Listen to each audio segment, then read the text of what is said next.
I'm Yeah. inside. Oh wait, look now we about to be live on YouTube. Oh.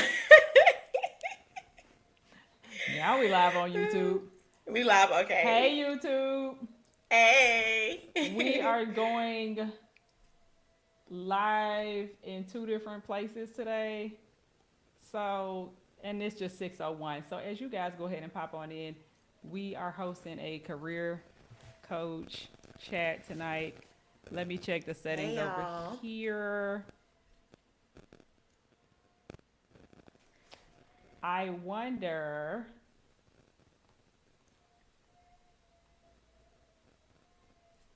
let me see.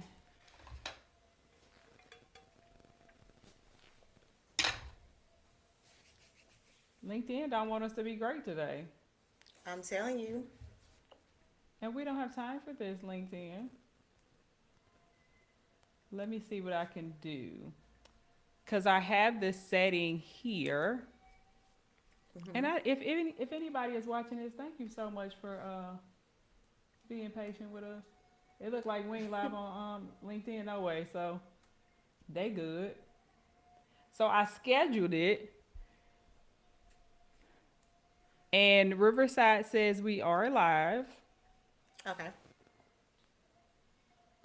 I mean, it has the what I don't know is I didn't schedule it the last time. I just went live. Oh. I just went and it picked it up. Mm. Let's see if I can cancel this. Edit, cancel.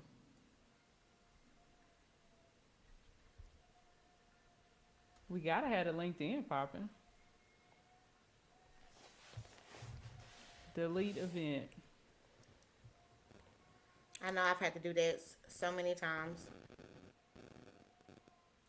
I wonder why my camera's so blurry. I wonder why. Is it Interesting. blurry? Check your On here with the my screen dirty on that one. It was a little I was gonna blurry. I say wonder check why. check your Hmm.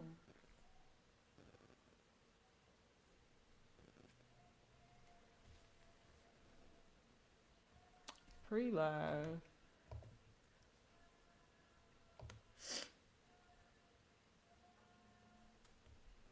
Do you hear my son in the background? Yeah, I hear him a little bit. No, he'll be alright. Oh, that's Let me why, see. cause they What? had me at 720p. That's why. Oh, you changed it? Riverside. It has me at that. Mhm. I think we can change. You got strong Wi-Fi?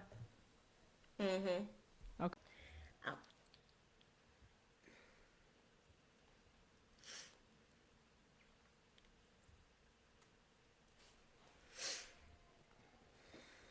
There we go. And there it it's is. live. It's Yay! live. We are Hey live. LinkedIn. Hey YouTube. Okay, we did it. Okay. All right. Now we actually gonna have this here podcast, y'all. Yes. All right. So you got you got it. You gonna have to mute it all. Do you hear it? It's yeah, but it's not loud though.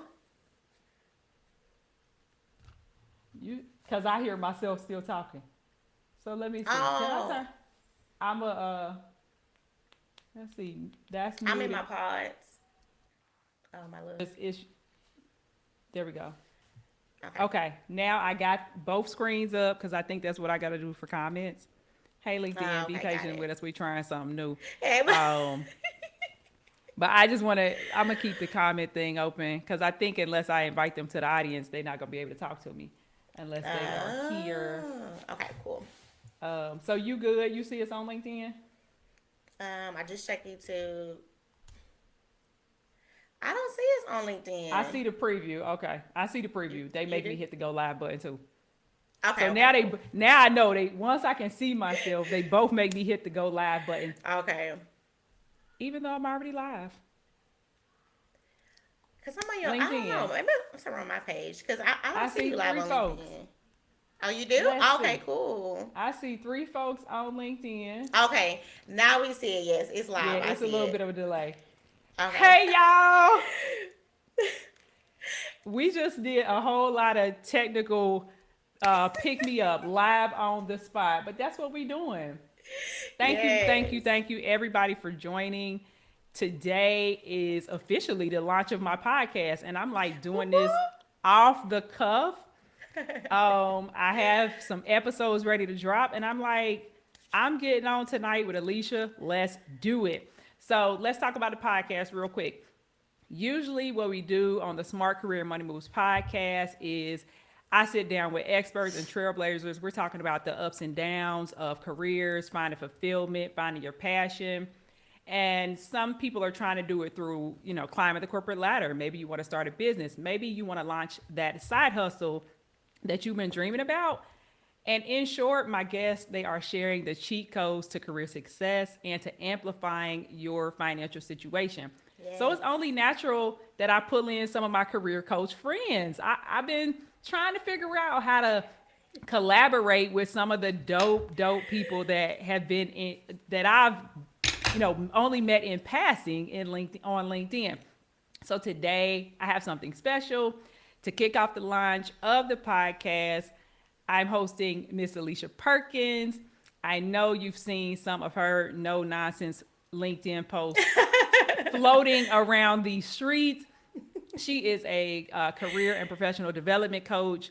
She's on a mission to empower you high performing leaders out there to be your best self. And I know she's going to snatch edges, get you all the way together tonight. Welcome to the show, Alicia. Hey y'all. Hey. And so, as we going through, having our quick chat about a couple different topics I have prepared and questions and things that I have for Alicia, drop your comments. We do I see Tisha, I see Abdul. So go ahead and let us know when you pop in. Drop your comments, drop your questions, so that we can interact with you guys live. That's what this is all about. So the first thing we're gonna do, Alicia, as I start the podcast, I need you to finish the sentence.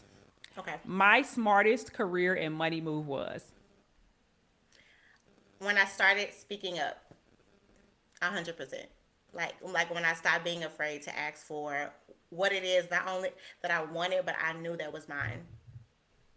So tell me about that. Tell me about that day that you decided to speak up. Well, I was in HR for over 10 years. And, if anybody has worked in HR, you already know how that goes. And so it got to a point where I was just tired of seeing all of the results that I brought forth. I'm seeing I'm doing great work, and like something just like almost snapped at me, right? Not snapped in a bad way, but it was like, hold on. And so I remember being at work and I was like, you know what? It's time to stop being afraid. It's time to ask for what it is that you know that you want and need. And so I went in there and I asked for a raise, and I received a large raise. And I think from that point on, I was, first of all, I thought about, why have I been waiting so long? But number two, this is something that I say all the time, is that you don't get the things that you deserve, you get the things you ask for. And so I think at that moment, it just changed the whole game for me. So you talked about a topic that people are deathly afraid of. Yeah. So how did you know? How did you know, like, I know I need a raise, and like, unless I do something about it, I'll just be staying where I am? I think you just get to the point to where, you get tired of seeing the people who work right on the side of you, right? I'm seeing them advance. I'm seeing them get things that I know that I should have had a long time ago. And I think it just got to the point where I started to say, you know what? All of this fear in my mind, all of these thoughts, and I stopped trying to base my life based upon the thoughts that I thought, because a lot of times, a lot of the fears that we have are not even real. They are just things that we think, right? And so I was like, you know what? Let me just see how this is going to go. And I think from that point on, for one, it really taught me to, like, yes, I do think you need to acknowledge how you feel, but I also think that you need to not let every feeling that you feel be a fact. And a lot of the feelings I felt was, if I asked for that, if I asked for this, automatically thinking that, the word no was the word I was going to hear. And I think at that time and point, it made me also realize was that my boss saw me doing great things also, right? And so it's like, how long have you been sitting back seeing me do amazing work, but not allow me to have that raise? And so I think at that moment, it just changed.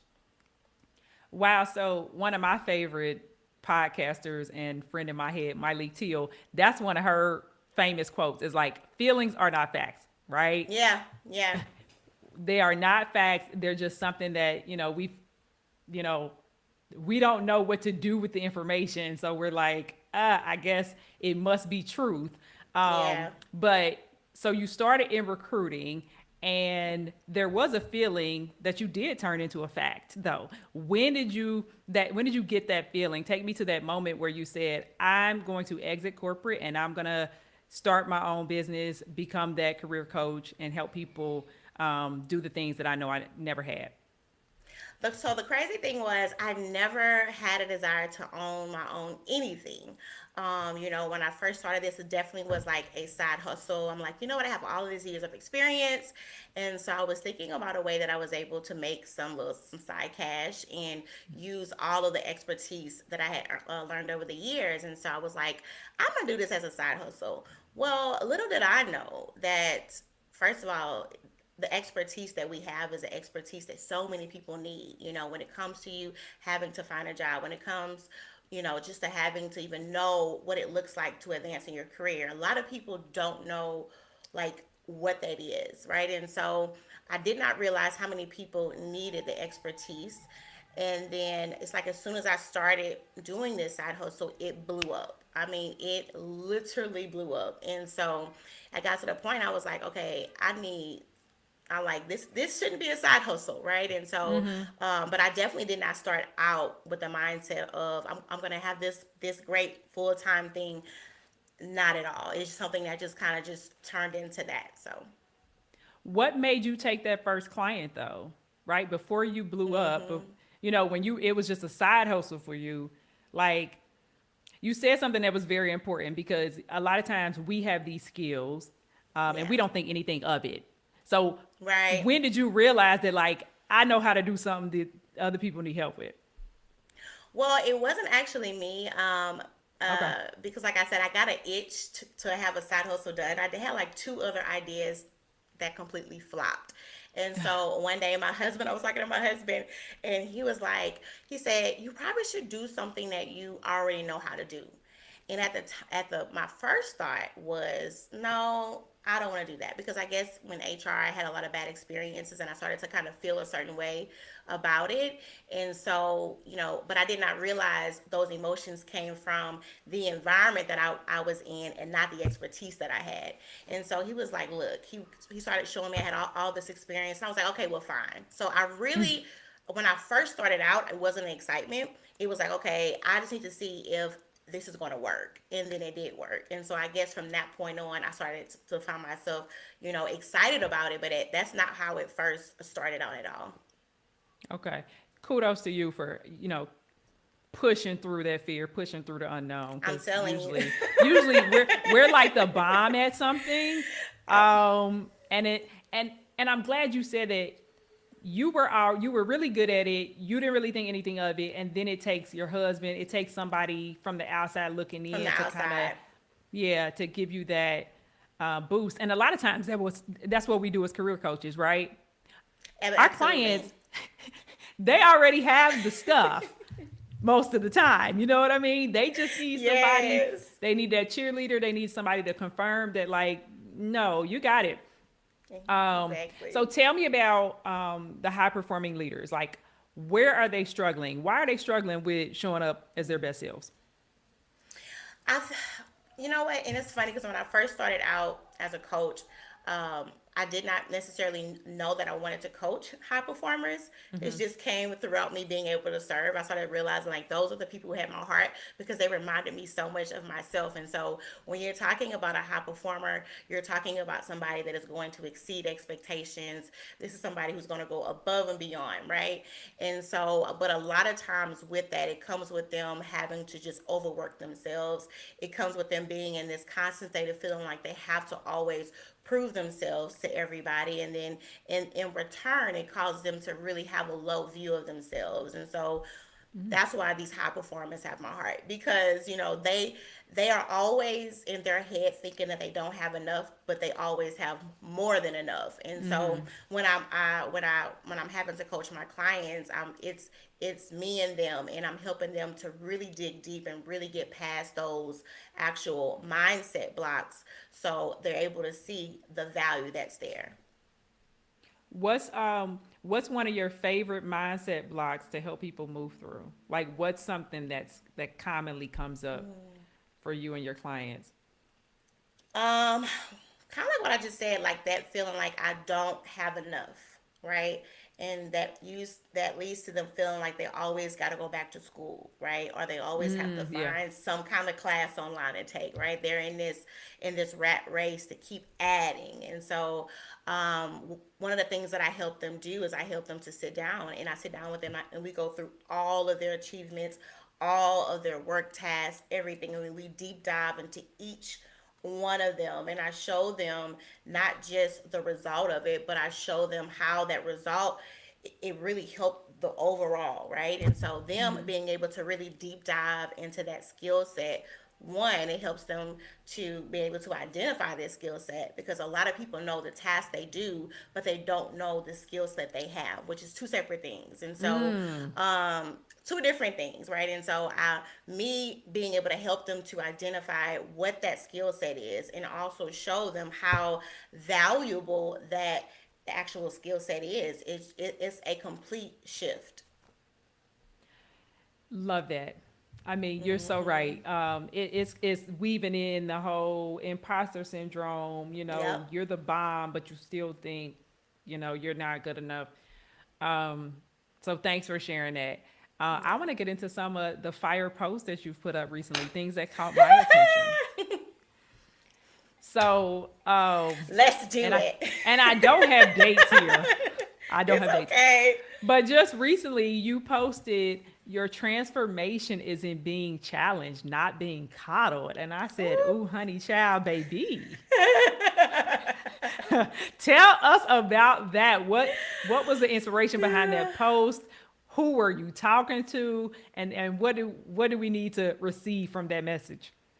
Yeah, so I actually found like, because in that post I share like an actual screenshot of it was some quote I saw online, and so, and in that quote it started to talk about how, that guy is hired for his expertise, and he's hired, because he started to say how his views are not the same, right? And so it inspired me, because I think a lot of times people, especially ones who may want to find a coach, they always tend to want to find the one that makes them feel the most comfortable, right?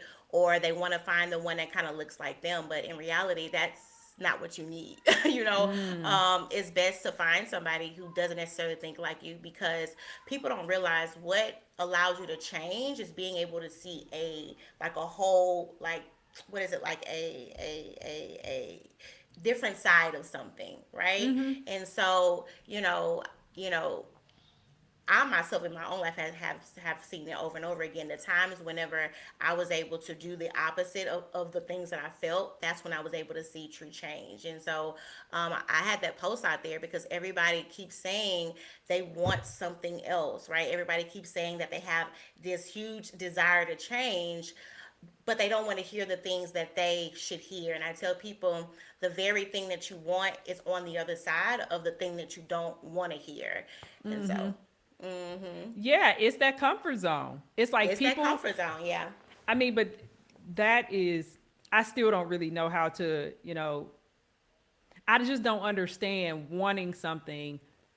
Saying you want something over and over and over again, but you won't move. You won't get up. You Mhm. won't do the thing that, like, they always know what they need to do. 9 times out of 10, they Mhm. know exactly what they need to do, but they don't have it in them to like make the move. How do you coach people through? Yeah, that How, feeling yeah, of being stuck, right? that feeling of being Um, stuck. right? Because people say, "Oh, I'm stuck." I'm like, "You stuck because, like you were saying, you know what you need to do, but you don't want to do it." And so, how I help my clients is I first get clear on what is the actual goal, like what is your why, and I think people being able to identify what that why is and what are their goals, it gives you something else to focus on.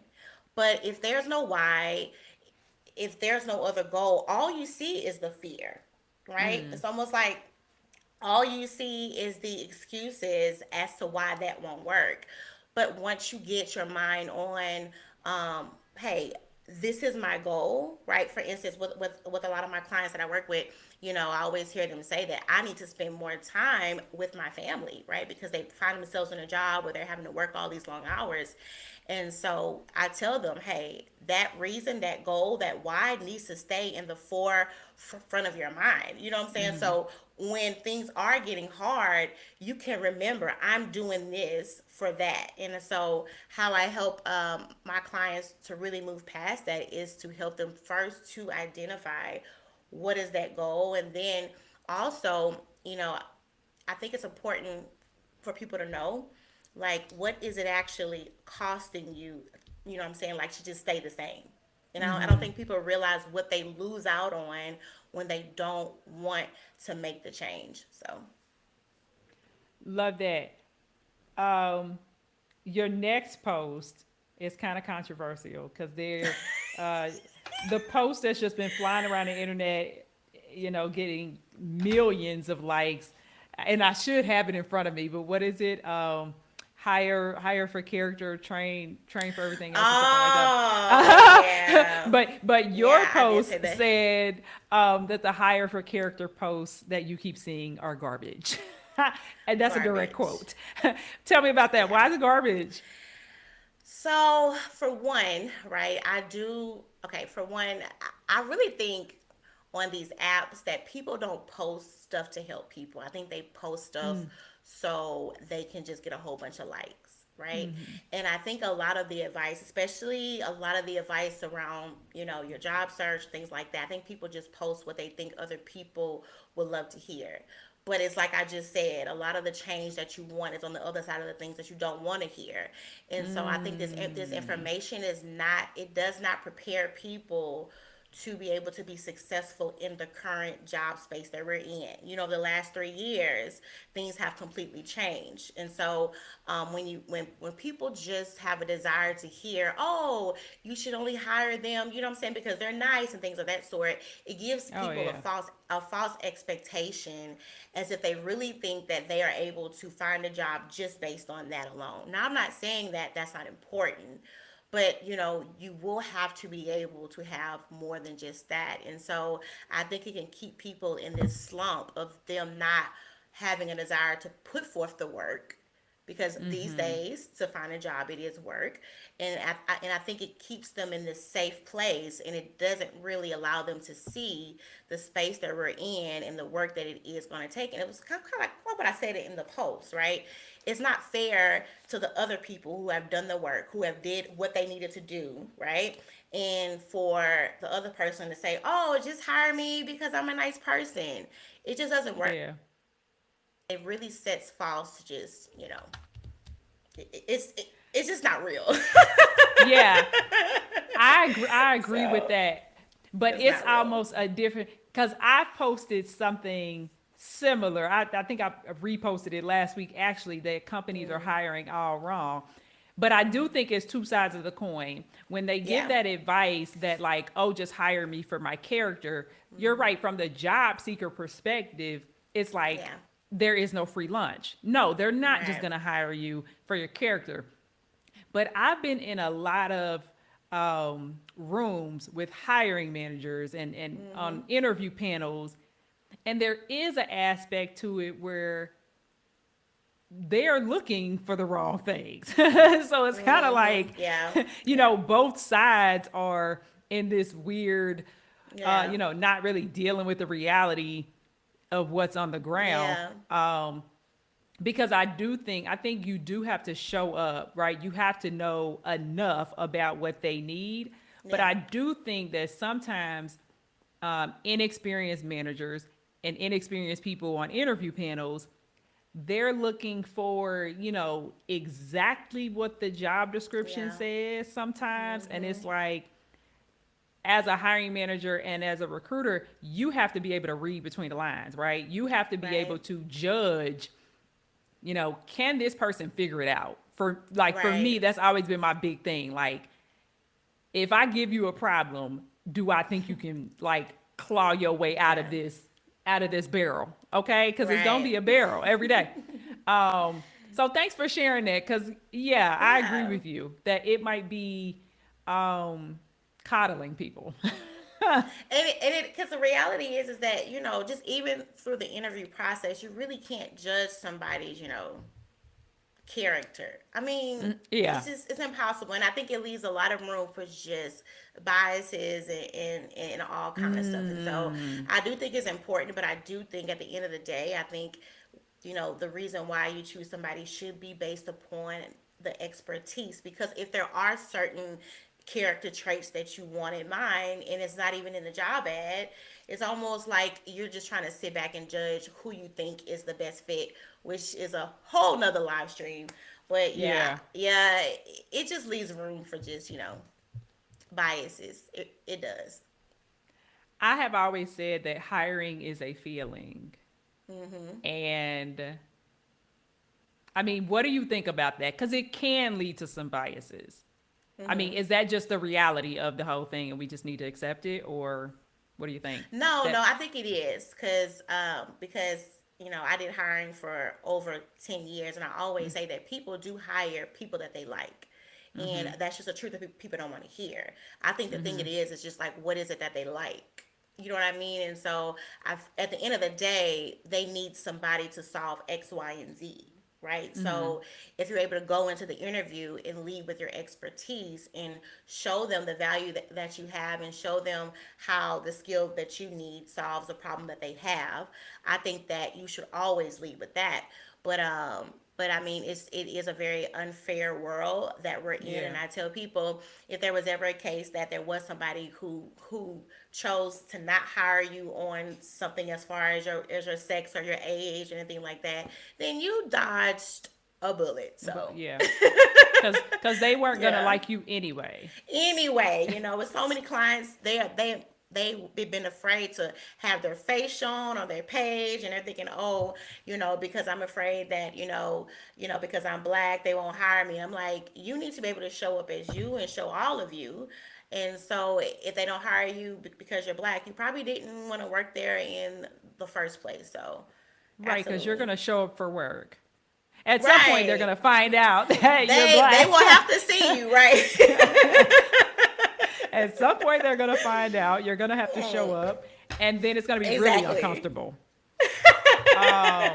Exactly. But you just made me think about, a topic is like, should I even care about being liked? I think that's kind of a misconception that, like, kind of what you just said, people are, Yep. trying to navigate how do I make people like me instead of just presenting who they are. And it's like, look, take it or leave it because you can't control that.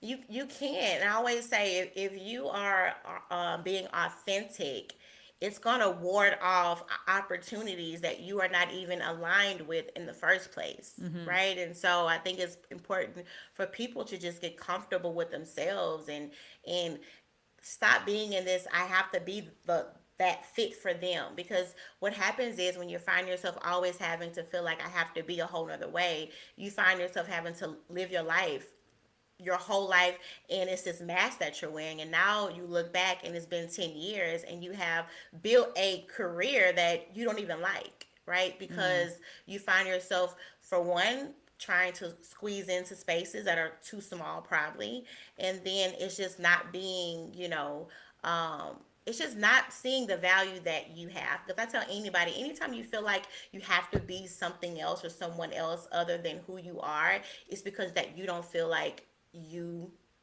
are, it or whatever, right? So I think it's Mm-hmm. important for people, for one, to just get comfortable with who you are.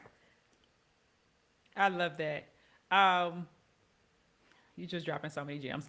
I just want to pick up on everything you're saying, but we got to move on. We're going to go into our Okay. next segment, which is I want to get your opinion. I want to get your perspective talking about some current events. So, Okay. according to a survey cited by Fast Company, only 20% of their respondents shared their layoff with their future employers. Is there a stigma to being laid off? Like, should people go into interviews trying to make up some other crazy story? Because some of my clients have actually said that, like, I don't want to say, that I was laid off or I was let go. What's your perspective on that?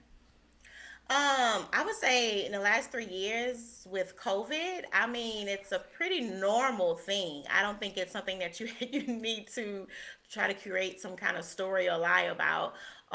It's pretty, like, it's really, unfortunately, it's the norm right now, and so I don't think that you have to go in and try to think real hard about, some excuse. And so, but again, like I said before, it's you feeling like, even though you have, like, right now you don't have a job, it doesn't mean that something's wrong with you, right? And so I think it's important for people, if you are fired or whatever, to not think it's something wrong with you. And so a lot of these feelings that people tend to feel, it's because it's in here. Yeah. It's just straight, just, mindset stuff. And sometimes it's just business. And I'm sure you know Yeah. that. And I know I that say that too, all the time. It's because, just business. I have contractors and sometimes there are ebbs and flows in the business and sometimes you Mm-hmm. have budget for them and sometimes you Yep. don't. And so Yep. basically a company is just experiencing that on a bigger scale. Exactly. And so how Exactly. do we get people to understand that, like, it's sometimes it's not personal. Like, Yeah. most times it's not personal. But Yeah. how do you help people with the mindset shift that they picked me, like they put me on the list for whatever reason, Yeah. something I did, something I didn't do. I think a lot of it just comes from people, for one, not being focused on their success. People tend to get these jobs and then they get head down and all they do is work, work, work, work, work.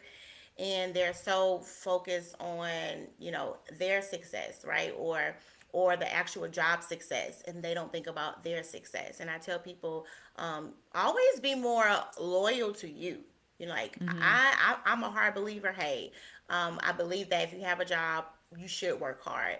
But I feel like if you get so consumed with doing everything that they would have you to do, and you don't remember, I have a career, this job is not going to last always, and you get into the mindset of realizing, like, as I build success for them, I need to build success for me, then I feel like when people are laid off out the blue, it won't be as much as a blow. I mean, because it's going to be a blow, it hurts, right?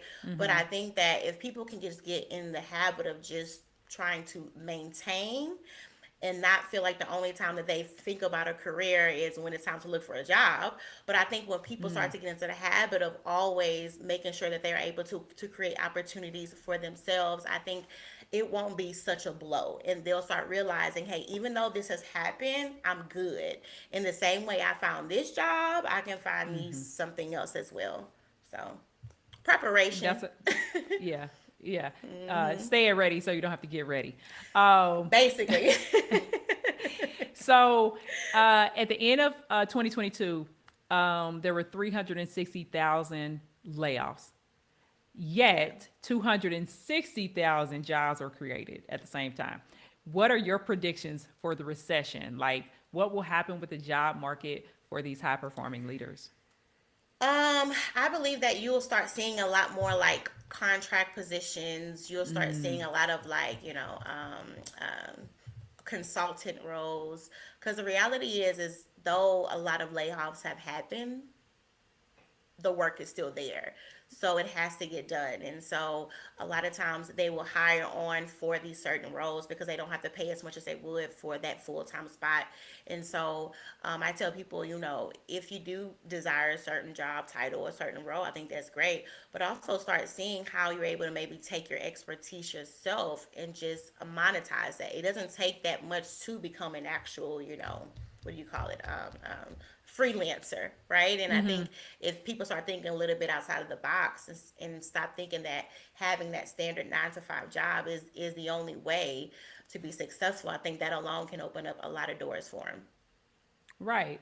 Somebody in the comments said, Alicia said, "Give me my coins" earlier when you spoke Right. up for yourself. You said, "Give me that's great for as we Yeah. go into this recession and we don't know what's about to happen. It's like, how Yeah. can you monetize your expertise? Like, Yeah. think outside the box. It might not be that W-2 anymore. I'm telling you. It might, And it that's might why be it's, another one. it's it's good to get clear on your expertise. Like start thinking about, well, what is it that you do, right, at your job? The problems that you solve, right? And I say all the time when it comes to just overall business, for the most part, people have the same problems that need to be solved. Now, of course, the I guess the whole scope of it may change, right? Yeah. But overall, they have sales problems, they have actual marketing problems, they have everybody got the same problems. And so you got to really get clear on what is your expertise, what are those high end demand skills, and start to explore other opportunities. Yes, ma'am. And I totally forgot, guys.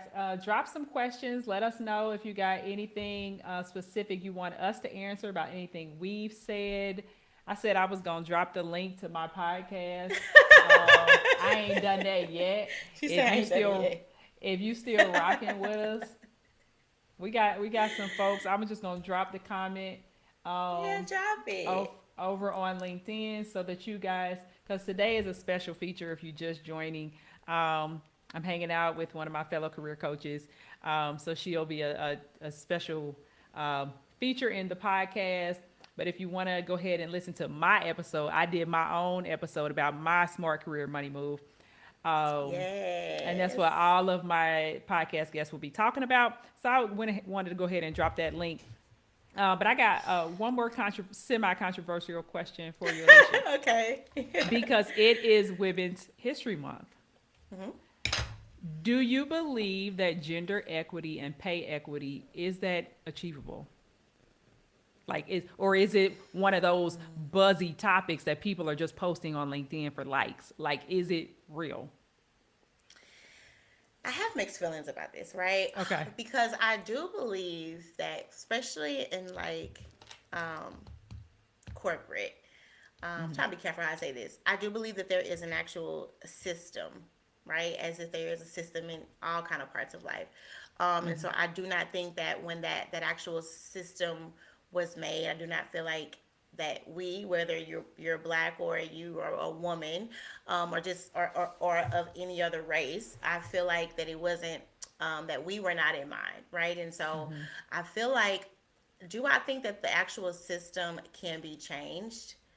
Maybe, right? But I don't think that people need to wait on the change. And I say that because I feel like people sometimes can sit around and wait for this big, huge thing to change, right?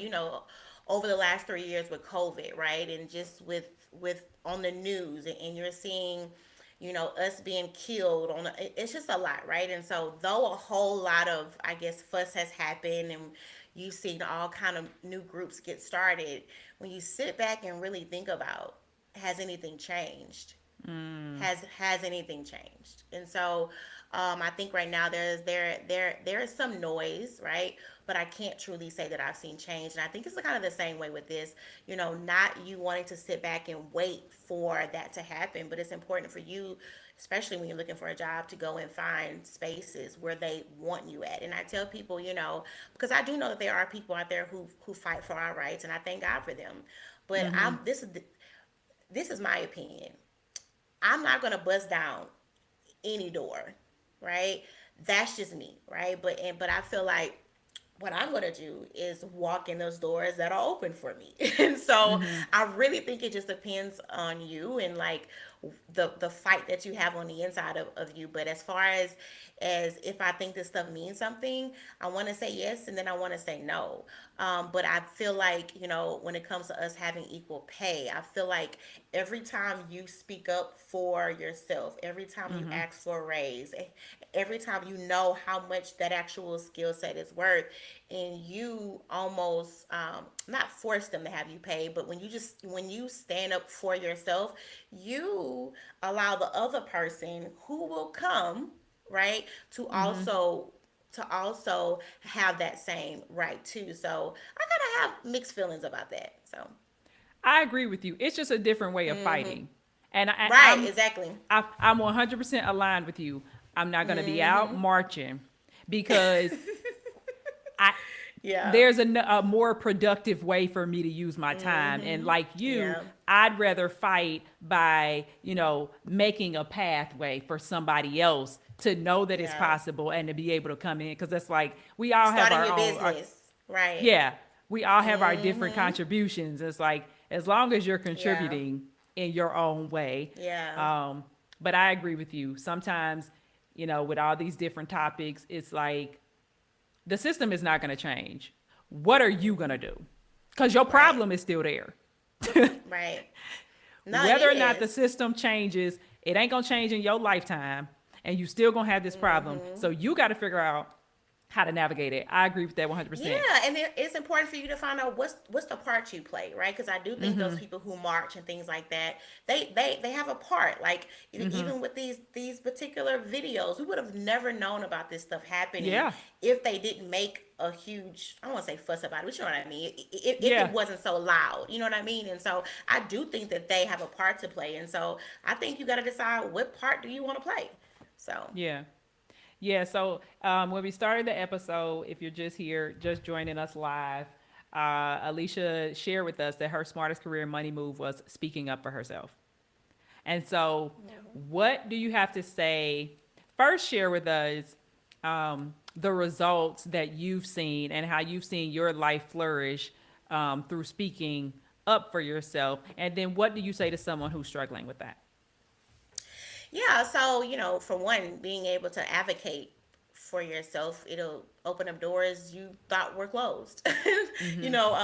People a lot of times tend to think that they can't have something, and there's no other evidence or proof that says that. It's just simply because of what they think will happen. And so for myself, when I started to really speak up for myself, I started, for one, to realize that everybody wasn't so against me as I thought. And I had to realize that everybody can't read my mind.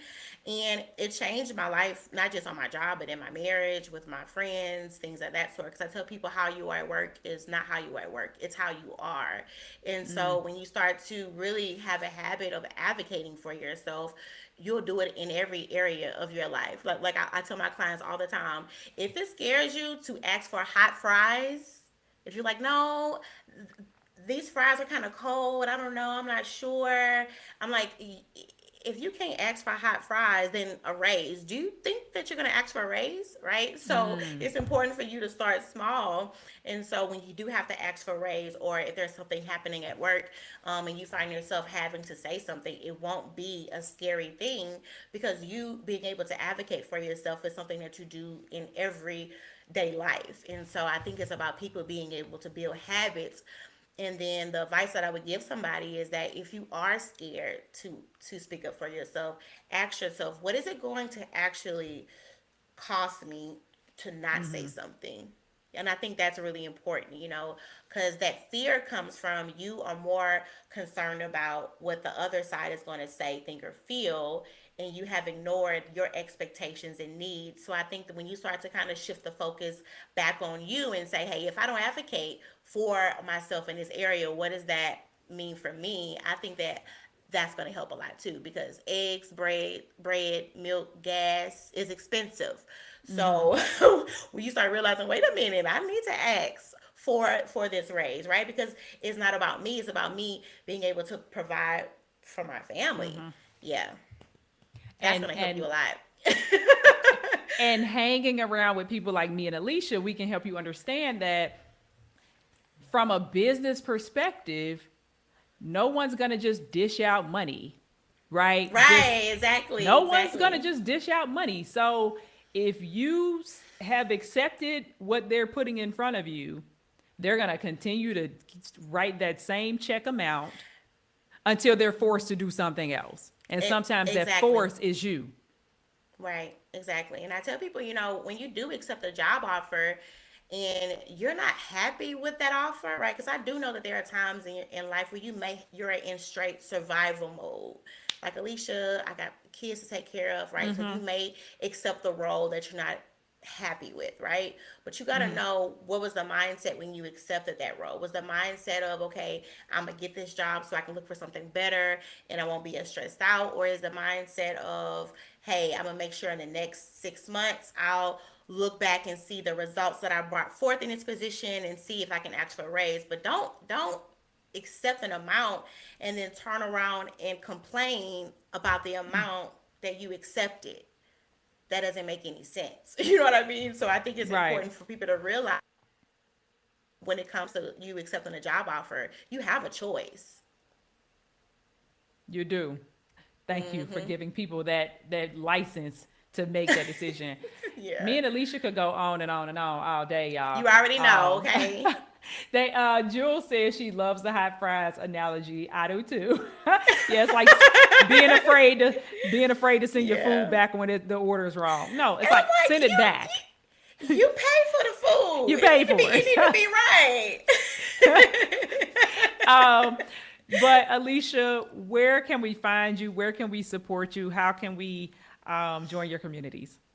Yeah, so I am on LinkedIn. Well, I'm really on LinkedIn, TikTok, but I'm everywhere. But my main jam is LinkedIn, so you can definitely find me on there. I do go live every Tuesday at 8:30 Central Standard Time, so you could definitely hop on one of my live streams. I have a podcast called Career Revamp. That drops a new episode every Thursday. So you can find more content for me. And I also have a tribe. So I have exclusive content that I send out every week. So you can go and sign up for that at careert.me. Awesome. Last call for any questions. I'm gonna check the comments one more time. Alicia Any just dropped questions, all y'all? the gems. Kevin said that's what he tells his wife. Send it back with grace. He's talking about sending the Yeah. food back. Oh, from And so the hot fries. yeah, and so we all have an action item today because Yeah. Alicia is telling us that we need to do a better job of speaking up for ourselves. We all have one action item. If your food order is wrong, if they give you a raggedy plastic bag at the grocery store, because I've done that. It's like, I got 2 bottles of pasta sauce here. I need a better bag than this. We're all gonna speak up in that small way so that when it comes to our career, we'll have the muscle, right? We'll have the muscle to Yes. speak up for ourselves. Build the skill Um, up. Kevin said, "What was the website he could not hear?" Now I'm gonna drop all Alicia's links in the podcast notes. But what was the link, Alicia? I'll type it in. That is career dot me. .me. Got it. Yeah. Yeah. Okay, That Kevin. is I just yeah. dropped that link for you.